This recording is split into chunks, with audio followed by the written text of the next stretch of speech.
ntambula bulungi nnyo. I'm trending everywhere nzayina amasanyalaze. I know. Amasanyalaze googalabya ku kintu googayina. Kiraba bulabi.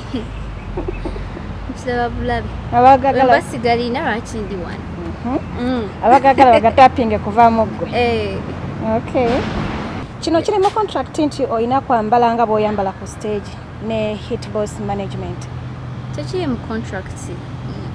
Bo handling the profession part of my music. Ate kyenyambala kyange kikwata ku nze. I'll dress how I feel that day. Yeah, they don't tell me what to wear. Owulira otya ng'oyambadde nga bw'oyambala ku stage? The stage? Because it's part of entertainment. Entertainment erimu ebintu bingi, fashion, engeri gyengenda olabika. Yeah, sigenda kwambala gomesi because bulijjo sizambala. N'ekirala okuzina obulungi, okujjayo nekyenyimbako nnyashi. Mba nyina okwambala nga bwenyambala. Mba njagala banyumirwe show, ekyo kye bayita show. Entertainment, you entertain. Si kujja kubowa abantu ate mwagala nyambala ki. Abasajja bajja ne bakwatirira ku stage kikuyisa kite? Tebasobola kunkwatira nga sibakkiriza. Gloria yali okola mulimu ki nga tonnajja mu entertainment? Nali nsoma. Wali osoma. Waliwo ababitambuza on socials nti wali okola emirimu gy'okwetunda. Sorry to say so. Netugamba otufunira bati Gloria tulina kimubuuza. First of all, it's not true.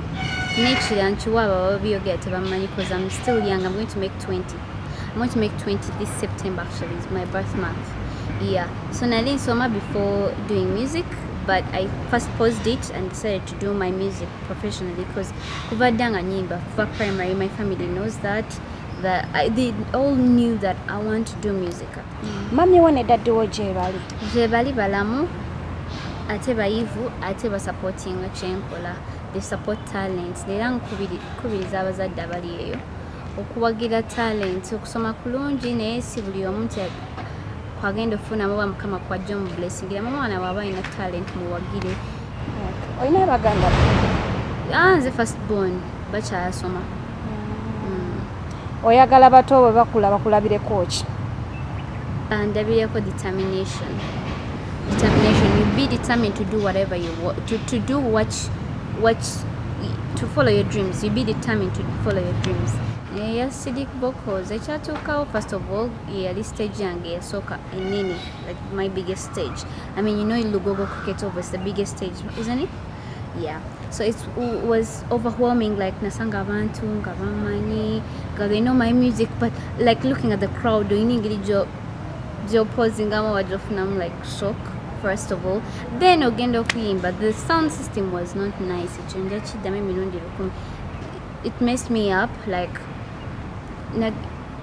ebidongo byali waggulu nnyo ng'omuzindalo ali towulira teweewulira, like yali teri balance bulungi, so nensalawo okuyimbira mu a higher note abantu bampulire, and then it came out as noise. Yeah, the sound system really messed me up, but all I can tell you shows zange